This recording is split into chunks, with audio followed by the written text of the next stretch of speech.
Welcome to another episode of united we stand. तो ये video में बात करेंगे यूरो में डे 4 में जितने भी सारे मैचेस थे उनको लेके। तो बिना टाइम खराब किए चलिए इस वीडियो को शुरू करते हैं। तो और एक बेहतरीन दिन यूरो में जहां पे हम लोग को दो अपसेट्स देखने को मिले और थर्ड वाला अपसेट होते होते रह गया। तो पहला जो मैच था वो था आपका रोमानिया और यूक्रेन के बीच। तो ये मैच शुरू होने से पहले हर कोई यूक्रेन को ही फेवरेट्स मान के चल रहे थे और मैं भी अपना प्रिडिक्शन वाला वीडियो में ये चीज बोला था। अगर यूक्रेन की रिसेंट रन ऑफ फॉर्म देखे और जो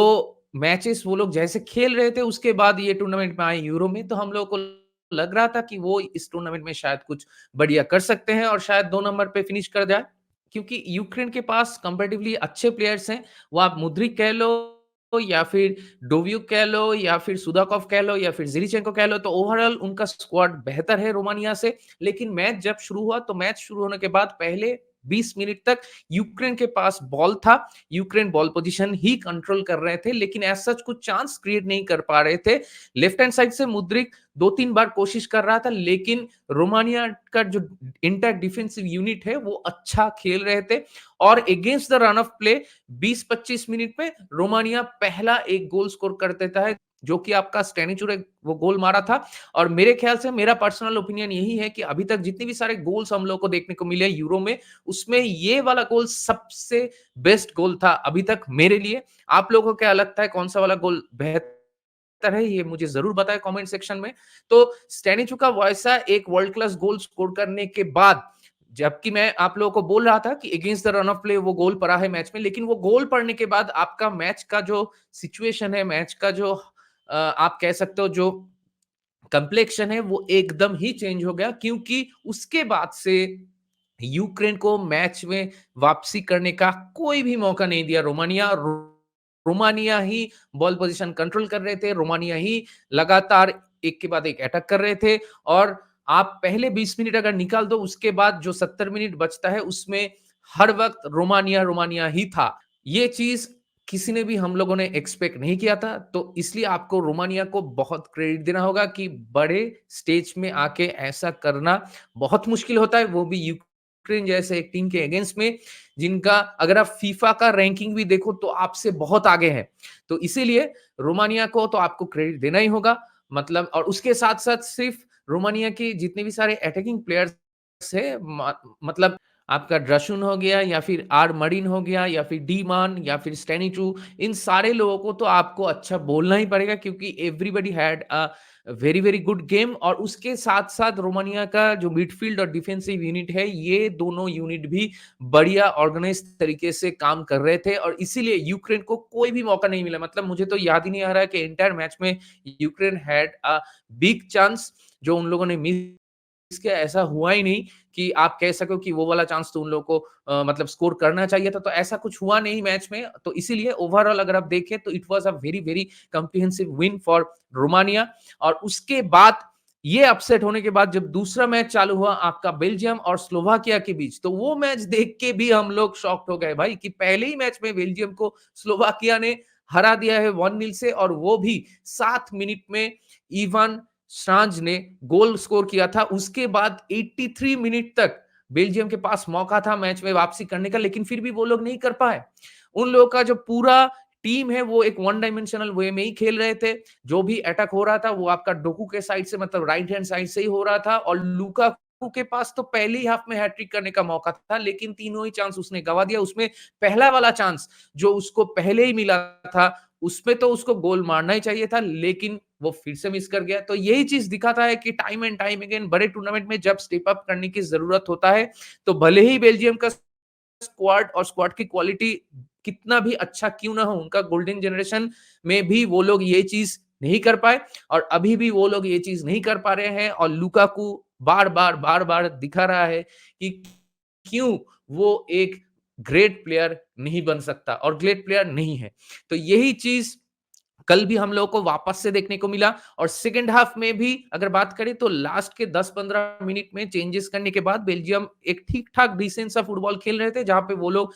चांस क्रिएट कर रहे थे। अगर आप स्लोवानिया के साथ खेल रहे हो तो आप तो ये तो आपसे एक्सपेक्टेड ही है ना कि आप चांस क्रिएट करोगे, लेकिन आप कोई भी चांस में फिनिश नहीं कर पा रहे हो। आप ड्यू टू लैक ऑफ क्लिनिकलनेस कह लो या फिर खराब डिसीजन मेकिंग कह लो या फिर आप एकदम ही आपका कॉन्फिडेंस ज़ीरो है ये कह लो। मतलब कोई भी चांसेस में वो लोग कुछ नहीं कर पाए और इसके साथ-साथ ये चीज़ भी मेंशन करना होगा कि लुकाकू ने सेकंड हाफ में 2 गोल मारा था और वो 2 ही गोल कैंसल आउट हो गया। पहला वाला गोल तो देखिए वो ऑफसाइड था तो उसमें कुछ कर नहीं सकते, लेकिन दूसरा वाला गोल जिसमें लुकाकू ने फिनिश किया था, लेकिन उसमें उसका कोई गलती नहीं था कि बिल्डअप में वो हैंडबॉल हो गया, तो वो भी एक कल एक नया टेक्नोलॉजी हम लोग को देखने को मिला। मतलब डीआरएस जैसा कुछ तो आया था स्क्रीन में, वो चीज़ कल हम लोग को पहली बार देखने को मिला ये टूर्नामेंट में और वहाँ पे हम लोग को देखने को मिला कि हाँ, वो हैंडबॉल था। तो इसीलिए मैं कहूँगा कि दे वर अनलकी कि उस टाइम पे उन लोग को जब एक गोल मिल सकता था, उस टाइम पे वो हैंडबॉल हो गया, वो गोल कैंसल आउट हो गया। तो उसके बाद भी बेल्जियम और भी ज़्यादा पैनिक मोड में आ गए थे मेरे ख्याल से और उसके साथ-साथ वो लोग कोई भी कंपोज़र नहीं दिखा पा रहे थे। केविन डी ब्रुयने का अगर परफॉर्मेंस बोले तो वो भी थोड़ा बहुत फ्लैट परफॉर्मेंस ही था और बाकी जितने भी सारे प्लेयर्स थे, सभी का ही आपका मोरलेस खराब ही परफॉर्मेंस था और उनके टैक्टिक्स में और उनके मतलब सिस्टम में कुछ ज़्यादा चेंजेस होगा नियर फ्यूचर में, ये भी मुझे नहीं लगता। तो जो दोनों मैचेस हुआ दोनों में ही 2 अपसेट हो गया। उसके बाद रोमानिया और स्लोवाकिया ये दोनों टीम अभी नंबर 1 और नंबर 2 में है। बेल्जियम और आपका यूक्रेन 3 और 4 नंबर पे है। तो पहले तो हम लोग को लग रहा था कि ये ग्रुप एक स्ट्रेट फॉरवर्ड ग्रुप है जहाँ पे बेल्जियम टॉप करेंगे। तो अभी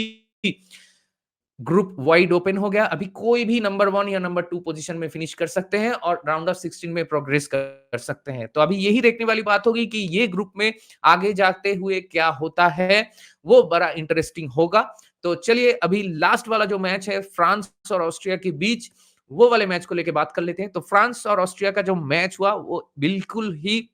मैं कहूँगा कि एक हाई एनर्जेटिक परफॉर्मेंस था फ्रॉम बोथ द टीम्स एकदम एक-दूसरे के साथ neck to neck, toe to toe जा रहे थे और ये मैच मेरे ख्याल से बहुत कॉम्पिटिटिव मैच था और ये टूर्नामेंट के अभी तक का मेरा पर्सनल फेवरेट मैच यही था क्योंकि ये मैच में 2 टीम हम लोग को ऐसे देखने को मिले कि एक-दूसरे को कोई टाइम एंड स्पेस नहीं देंगे बॉल पे। दोनों ही टीम का मिडफील्ड एकदम फाइट कर रहे थे बॉल के लिए और दोनों ही टीम का डिफेंसिव यूनिट बहुत ऑर्गेनाइज थे और बढ़िया तरीके से डिफेंस कर रहे थे और यहाँ पे फ्रांस को तो सबको मालूम ही है कि फ्रांस एक वर्ल्ड क्लास टीम है जो कि लास्ट बार वर्ल्ड कप भी फाइनल खेल चुके हैं, उससे पहले वर्ल्ड कप जीत चुके हैं और यहाँ पर भी वो लोग one of the favourite teams हैं। क्यों? क्योंकि उनके पास बहुत सारा भर-भर के विनर्स है, क्लच प्लेयर्स हैं, उनका बेंच स्ट्रेंथ देखिए कि उनके टीम का जो डेप्थ है वो भी बहुत ज़्यादा है। तो इसलिए फ्रांस जैसे टीम के अगेंस्ट में आप ऑस्ट्रिया जैसा एक टीम अगर ऐसे परफॉर्मेंस देती है जो कि बहुत ब्रेव हार्टेड परफॉर्मेंस था और आप अगर ऑस्ट्रिया का वर्क रेट, आप उनका प्रेसिंग देखेंगे तो मैं कहूँगा कि मैं तो देखते-देखते थक गया भाई मतलब मैच जब खत्म हुआ तब मैं एक लंबा साँस लिया और बोला कि चलो मैच खत्म हुआ। तो ऐसा एक हाई इंटेंसिटी मैच था जहाँ पे एकदम ऑस्ट्रिया का इंटेंशन क्लियर था कि वो लोग गेगन प्रेस करेंगे, वो लोग बॉल पोज़ीशन भी रखेंगे और वो लोग गोल भी मारेंगे। तो ऑस्ट्रिया के पास आप कह सकते हो अप फ्रंट में वो क्वालिटी नहीं था इसलिए वो लोग गोल नहीं मार पाए। या फिर ऐसा कोई चांस नहीं क्रिएट कर पाए सिवाय एक चांस के जो कि एक हाफ चांस था उसको छोड़ के और कोई चांस नहीं क्रिएट कर पाए ऐसे करके जिसको देख के आपको लगेगा कि हाँ they should have scored that goal तो ये चीज मुझे एक लगता है जो कि हम लोग को इंग्लैंड और सर्बिया वाला मैच में भी देखने को मिला था कि सर्बिया के पास भी अपफ्रंट वो क्वालिटी नहीं है इसलिए वो लोग ऐसे कोई बिग चांसेस क्रिएट नहीं कर पाए तो वो मैच से ये मैच थोड़ा अलग है क्योंकि वहां पे इंग्लैंड सिट बैक कर रहा था एक गोल मारने के बाद और इंग्लैंड को वो goal against the run of play ही मिल गया था मतलब इंग्लैंड को वो गोल जस्ट मिल गया था वो लोग ज्यादा कोशिश भी नहीं किए थे लेकिन कल फ्रांस को गोल मारने के लिए फ्रांस को बहुत कोशिश करना पड़ा और आपको फ्रांस को भी क्रेडिट देना होगा कि उनका जो डिफेंसिव यूनिट था सलीबा उपामिकानो आपका कुंडे हर्नांडेज ये सारे लोग भी बहुत अच्छी तरह से ऑर्गेनाइज्ड हुए थे डिफेंस कर रहे थे इसीलिए ऑस्ट्रिया को वो लोग कंटेन कर पाए मैं कुछ स्टैट्स सुन रहा था कि ऑस्ट्रिया ये मैच आने से पहले आपका लास्ट 38 या 36 ऐसा कुछ मैचेस में वो लोग सिर्फ एक ही मैच आ रहे हैं 1-0 तो उसके बाद यूरो में आके ऐसा एक परफॉर्मेंस डालना really really hats off to them it was a very very good performance और उसके साथ साथ राल्फ रागनिक को भी आपको क्रेडिट देना होगा कि हाँ जिनको हम मालूम है हम लोगों को कि वो ही फादर ऑफ गैगन प्रेसिंग कहलाते हैं। तो वो चीज़ ऑस्ट्रिया में भी वो मेंटालिटी इंस्टॉल कर चुके हैं कि हम लोग के पास टैक्टिक्स है, हम लोग के पास इनफ पावर है, हम लोग के पास वो क्वालिटी है to match the opponents and उनके साथ हम लोग टो टू टो जा सकते हैं और मैच जीत सकते हैं। तो इसीलिए मुझे लगता है कि ऑस्ट्रिया को अगर आप डार्क हॉर्स मान रहे हो, तो वो बिल्कुल ही सही है क्योंकि इतने टाइम पे बड़े-बड़े टूर्नामेंट्स पे हम लोग को क्रोएशिया की तरफ से जो चीज़ करने को मतलब जो चीज़ क्रोएशिया करते आ रहे हैं, जो हम देखते आ रहे हैं, वो चीज़ अभी ऑस्ट्रिया अगर ये टूर्नामेंट में कर दे तो I will be not surprised. और एज़ अ नीदरलैंड्स फैन मैं बहुत ही एंग्जायटी में हूँ कल वाला मैच देखने के बाद कि ऐसे एक ऑस्ट्रिया टीम को हम लोग कैसे कंटेन करेंगे, कैसे टैकल करेंगे। तो हम लोगों को अगर ऐसे एक ऑस्ट्रिया टीम को बीट करना है, तो हम लोगों को अपना क्वालिटी के ऊपर ज़्यादा डिपेंडेंट होना पड़ेगा और हम लोगों को थोड़ा कंपोज़र दिखाना पड़ेगा। जब भी मौका मिले, you have to be clinical. कल भी अगर आप देखें फ्रांस को जो गोल मिला था, वो तो एक अनलकी गोल ही था ना टू कंसीड अगर आप ऑस्ट्रिया के पर्सपेक्टिव से बात कर रहे हो। लेकिन फ्रांस को भी बहुत मेहनत करना पड़ रहा था वो गोल के लिए और उसके बाद फ्रांस को और 2 अच्छे मौके मिले थे, जहाँ पे एम्बापे को एक 1v1 सिचुएशन में उसको गोल मारना चाहिए था और दूसरी तरफ मैच खत्म होने से पहले जीरू को भी एक बढ़िया चांस मिला था। तो ये चांसेस अगर आप फिनिश कर देते तो कल वाला मैच का भी स्कोर लाइन शायद 2-0 या 3-0 हो जाता क्योंकि फ्रांस का एक्सजी इसलिए बहुत ज़्यादा है और ऑस्ट्रिया का एक्सजी इसलिए कम है। तो सिवाय एक्सजी के ऑस्ट्रिया टो टू टो हर डिपार्टमेंट में जा रहे थे फ्रांस के साथ और दूसरी तरफ मुझे समझ में नहीं आ रहा है कि कोई टीम कैसे 90 मिनट तक इंटर मैच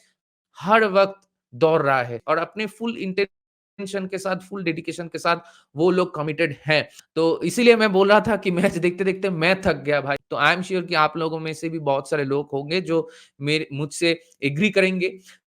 तो आपको क्या लगा कल वाले मैच को देख के फ्रांस और ऑस्ट्रिया का मैच ये मुझे ज़रूर बताएँ। ये मैच में आप लोगों का क्या टेक अवे है और आपको क्या लगता है अभी अगले वाले मैच में फ्रांस और नीदरलैंड्स हम लोग क्या कर पाएँगे या फिर फ्रांस वो मैच जीत जाएँगे और दूसरी तरफ ऑस्ट्रिया तो पोलैंड को हराएँगे। मुझे नहीं लगता पोलैंड को देख के कि पोलैंड ऑस्ट्रिया जैसे टीम को कंटेन कर पाएँगे। ऑस्ट्रिया वो एक मेरे ख्याल से एक वन साइडेड विन ही होगा। तो कितने बढ़िया गोल मार्जिन से वो लोग जीतते हैं वो ही अभी इम्पोर्टेंट बात है और दूसरी तरफ हम नीदरलैंड्स क्या करेंगे ऑस्ट्रिया के साथ वो तो भगवान ही जाने। तो देखते हैं आगे जाके क्या होता है और कल जितने भी सारे मैच हुआ उनमें आपका क्या राय है, आपका क्या ओपिनियन है ये मुझे ज़रूर बताएँ कमेंट सेक्शन में। और दूसरी बात ये कि अगर ये वीडियो आप लोग को पसंद आया तो इस वीडियो को थोड़ा लाइक कर दीजिए, शेयर कीजिए अपने दोस्तों के बीच और जो चैनल में नए हैं उनको अगर मेरा काम पसंद आ रहा है तो प्लीज़ मुझे थोड़ा सपोर्ट कीजिए, मुझे सब्सक्राइब कीजिए और इस वीडियो को भी लाइक कर दीजिए। तो आज 2 मैच हैं जिनमें एक बड़ा मैच है आपका पोर्टुगल का तो ऑब्वियसली इन 2 मैच को लेके भी मैं मैच रिएक्शन वाला वीडियो कल लेके आऊँगा आपके पास। तो बहुत जल्दी मिलते हैं कल। अभी इस वीडियो को यहीं पे रैप अप करते हैं। तो तब तक take care, good bye, glory glory Manchester United and United we stand.